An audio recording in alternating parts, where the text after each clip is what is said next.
Olá, gente querida do Coração Verde e Amarelo, mais um Jornal Foco do Brasil, compromisso com a verdade. Mais uma vez queremos saber de onde você nos assiste, qual lugar abençoado do Brasil ou do mundo você está. Conte aí, deixe sua opinião também, participe do chat ao vivo. E claro, veja se o sino de notificações está ativado. Vamos agora às notícias desta edição.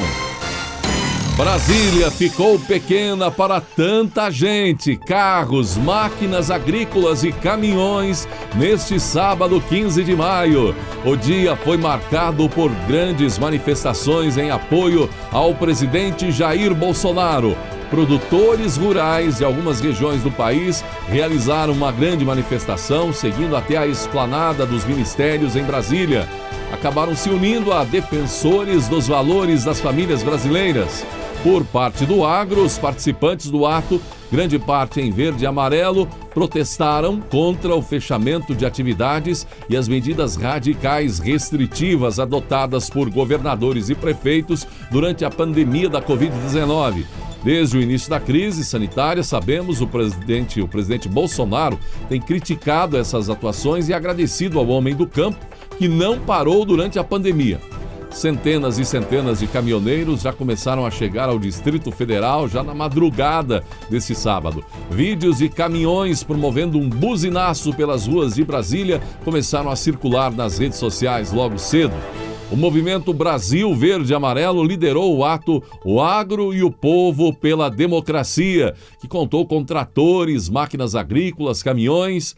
Também houve grande concentração de brasileiros para a Marcha da Família em defesa de valores conservadores. O destino final também, a esplanada dos ministérios. Mais de 100 sindicatos rurais apoiaram o ato do agro em Brasília. Já a Marcha da Família com Deus pela Liberdade teve sua segunda edição.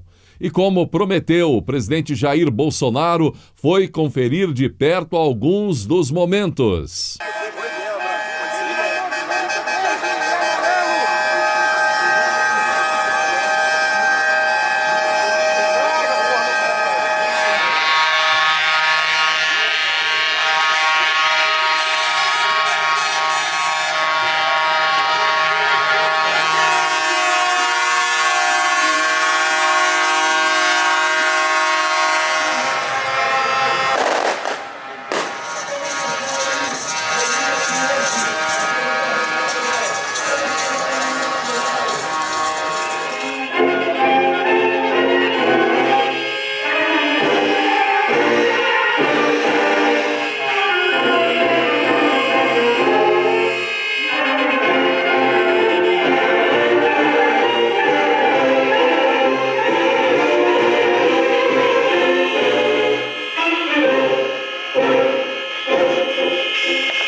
chegássemos aqui.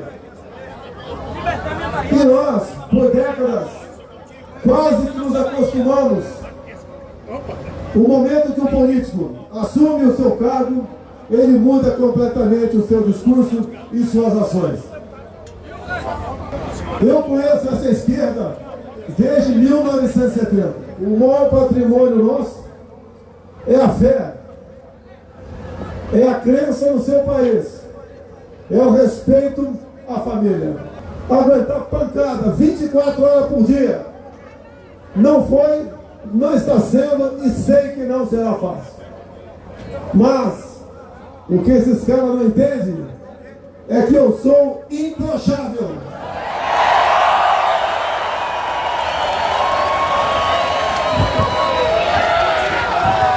A minha vontade de vencer, juntamente com vocês, é maior do que o universo. Nós conseguimos manter o nível de empregos formais. Já os informais, quase 40 milhões, quem destruiu foram alguns governadores e prefeitos. Com a sua política, sem qualquer comprovação científica, do fique em casa, a economia a gente vê depois. Hoje, meus 22 ministros estão perfeitamente alinhados com o propósito maior de servir a sua pátria e de preservar a nossa liberdade com sacrifício até da própria vida, se necessário for. Pode ter certeza, aquelas ameaças de centro, da esquerda, vão aos poucos deixando de investir.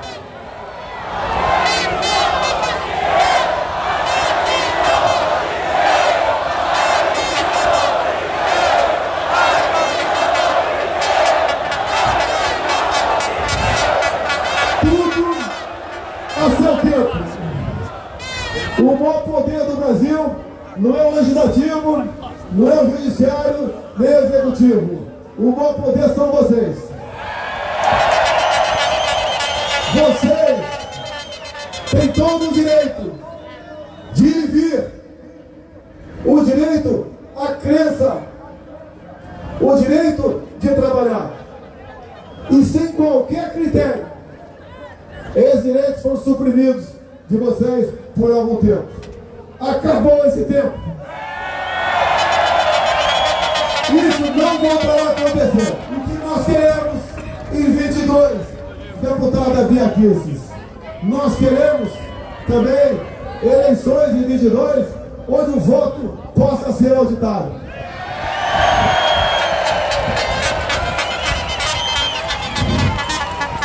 Se alguém prepara a terra e planta, é porque quer colher alguma coisa lá na frente. Se tirar da cadeia o maior canalha da história do Brasil, se para esse canalha foi dado o direito de concorrer, o que me parece é que, se não tivermos o voto auditável, esse canalha, pela fraude, ganha as eleições do ano que vem. Nós não podemos admitir um sistema eleitoral que é passível de fraude. E eu tenho dito, se o nosso Congresso Nacional aprovar a PEC do voto auditável da Bia Kicis e ela for promulgada, nós teremos voto no trânsito em 22. Porque a vontade do Congresso, a sua legitimidade, tem que ser respeitada por todos nós. O craque são vocês. Vocês apenas me botaram aqui para cumprir, fazer cumprir, respeitar nossas leis, jogar dentro das 4 linhas da Constituição. Daqui para frente, ninguém mais ouve jogar dentro das 4 linhas da Constituição. Não podemos assistir passivamente tantos desmandos, tantas arbitrariedades que vocês têm visto ao longo do último ano. Parece que tínhamos que passar por isso para dar valor àquilo que eu comecei em meu pronunciamento, dar valor à nossa liberdade. Vocês mudaram o Brasil. Eu apenas estou na entoada no caminho que vocês apontaram para mim. E olha essa, gente, após as fortes críticas do ex-presidente da Câmara, Rodrigo Maia, ao presidente nacional do DEM, ACM Neto, a sigla deliberou pela expulsão de Maia do partido. muita polêmica envolvendo Maia, DEM e tucanos nas últimas horas. A informação de uma expulsão de Maia do DEM é do deputado, coincidentemente com o mesmo sobrenome, Arthur Maia, que em publicação no Twitter afirma ainda que Rodrigo Maia deve perder o mandato. O DEM deliberou pela expulsão de Rodrigo Maia. Depois que perdeu todo o apoio dentre os deputados, não havia mais clima para ele no partido, afirmou Arthur Maia. Mesmo sendo expulso, Rodrigo Maia deverá perder o mandato, pois é óbvio que a agressão gratuita e grosseira contra o presidente do partido configura uma desfiliação indireta, declarou o deputado Arthur Maia. Na publicação, Arthur insulta o ex-correligionário, chamando-o de nhonho, referindo-se ao personagem da série mexicana Chaves, e afirma que o ex-presidente da Câmara, Maia, virou figura odiada pelos brasileiros. Rodrigo Maia, que decidiu formalizar seu pedido de saída do DEM, e após a decisão, Maia usou suas redes sociais nas últimas horas para fazer fortes críticas a ACM Neto. Malandro baiano, esse baixinho não tem caráter.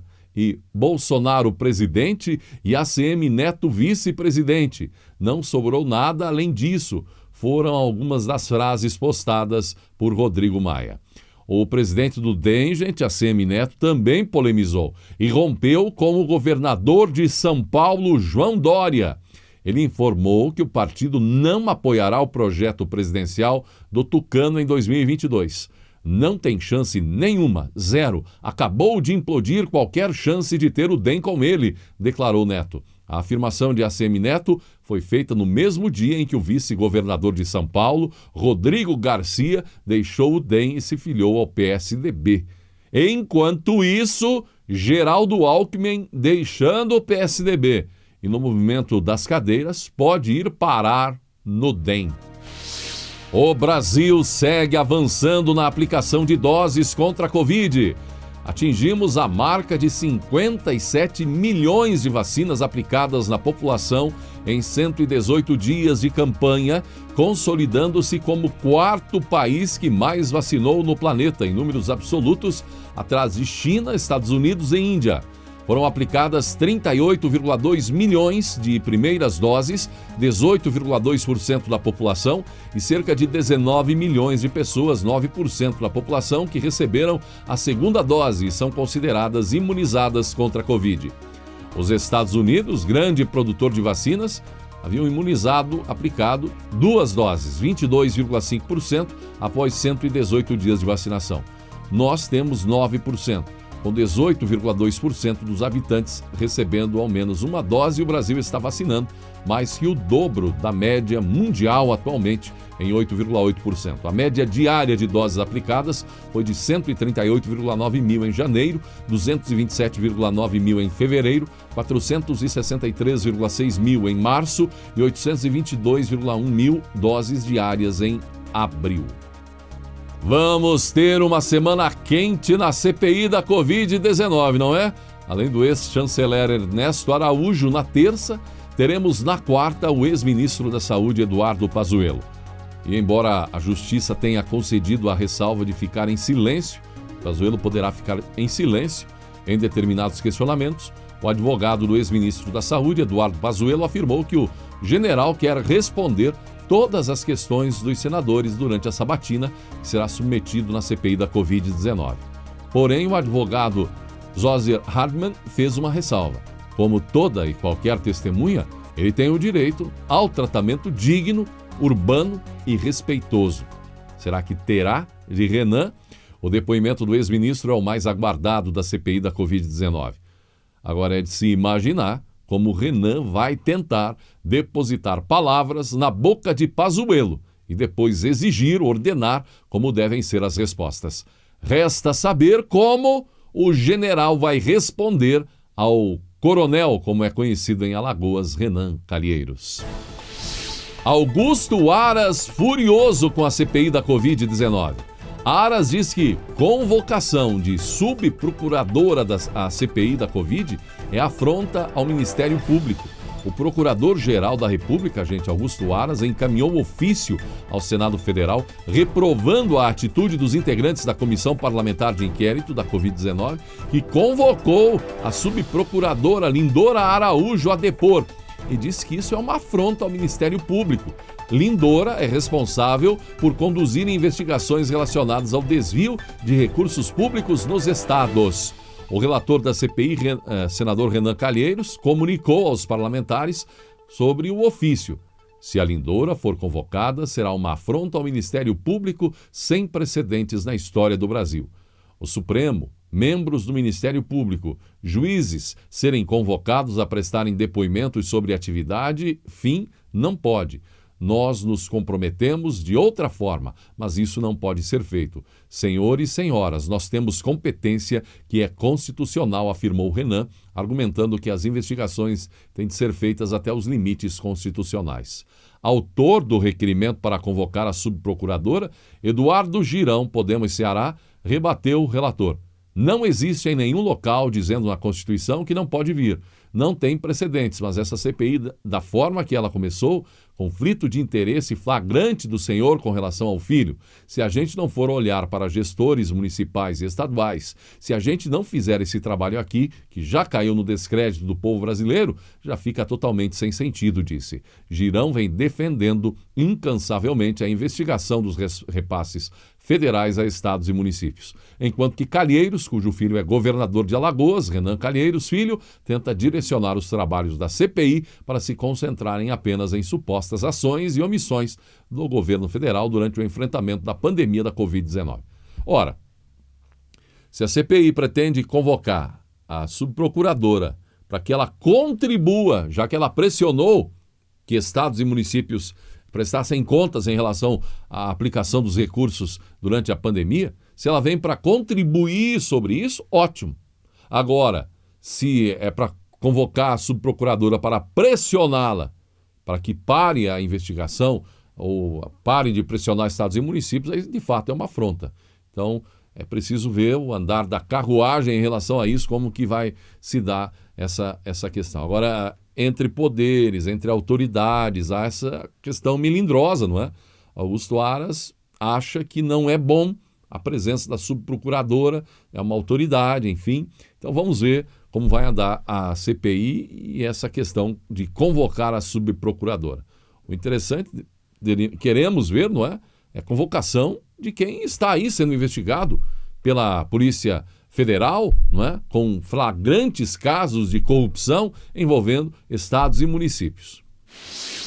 O Ministério da Saúde anunciou nesta semana, agora, nas últimas horas, que fechou o contrato para a aquisição de mais 100 milhões de doses da vacina da farmacêutica Pfizer em parceria com a empresa BioNTech.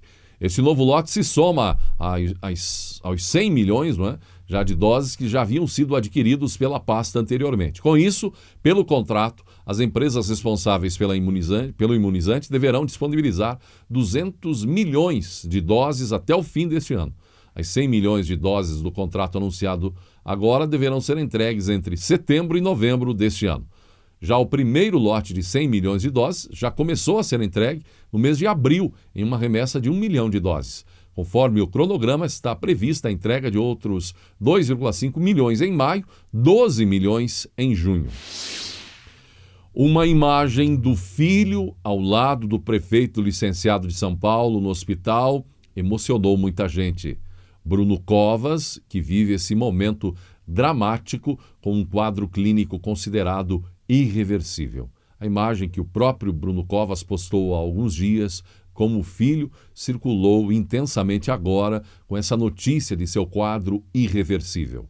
De acordo com a equipe médica, Covas, que está internado no hospital sírio-libanês em um quarto acompanhado pela família, recebendo sedativos.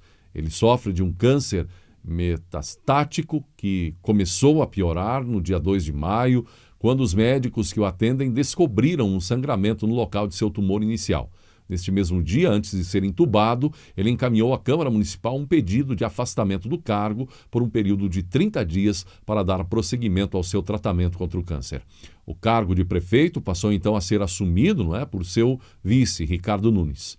Bruno Covas acreditava que poderia vencer a doença. Mais uma batalha vencida, diz ele em uma postagem em seu perfil no Instagram. Mas o que significa, gente, um quadro irreversível? Significa que não há mais opções terapêuticas eficazes para o seu caso. Ou seja, daqui por diante, só um milagre. Por isso ele está recebendo muitas orações.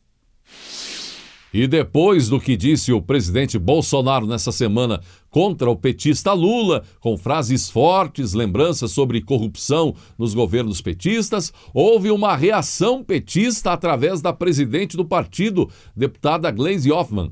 Ela usou suas redes sociais neste sábado para rebater os ataques de Bolsonaro contra Lula. Bolsonaro disse que Lula só ganhará em 2022 com fraude. Gleisi, furiosa por sua vez, postou: Bolsonaro, a fraude é você, resultado da fraude do impeachment, da fraude Sérgio Moro, da fraude fake news. Em 22, a fraude será derrotada, se antes não for impeachmentada, desafiou Gleisi em resposta às palavras de Bolsonaro no Mato Grosso do Sul, quando ele disse: um bandido foi posto em liberdade, foi tornado elegível, no meu entender, para ser eleito presidente. Na fraude. Ele só ganha na fraude o ano que vem, disse Bolsonaro. Certa vez, contei uma mentira a um homem. E ele respondeu, dizendo-me essas palavras: todas as decisões que devo tomar serão baseadas nas suas palavras. Desde então, eu só disse a verdade contra esse texto. Certa vez, reclamei de um presente que recebi porque não era o que eu queria. Aquele que me presenteou percebeu o desapontamento em meus olhos e disse-me isto: escolhi o presente mais valioso que poderia encontrar, porque achei que você deveria ter um deste. Desde então, fico muito alegre com cada presente que recebo. Certa vez um homem contou-me um segredo, o qual eu sussurrei baixinho no ouvido de um outro amigo. O homem disse-me isto, depois de ouvir seu segredo repetido: a razão pela qual contei-lhe o segredo foi porque confiei em você, não em seu amigo. Desde então não confio assim tão facilmente. Certa vez dei um presente a uma amiga e ela chorou. Me desculpei por ser um presente tão pequeno, mas era o que eu tinha encontrado. E ela me respondeu: não há nada de errado com o presente. Estou emocionada porque você lembrou-se de mim. Desde então, eu dou presentes frequentemente. Estava tentando apenas ser eu mesmo, passando despercebido, sem chamar atenção. E me foi dito isto: o fato de você não se adequar faz com que você fique fora de tudo. Desde então eu penso sobre isto. Eu sou o centro de meu universo, mas eu não vivo aqui sozinho. Cada movimento que faço cria uma onda no oceano do outro. Cada vez que respiro, eu afeto todo o ar à minha volta. Cada palavra que expresso bate no ouvido de alguém.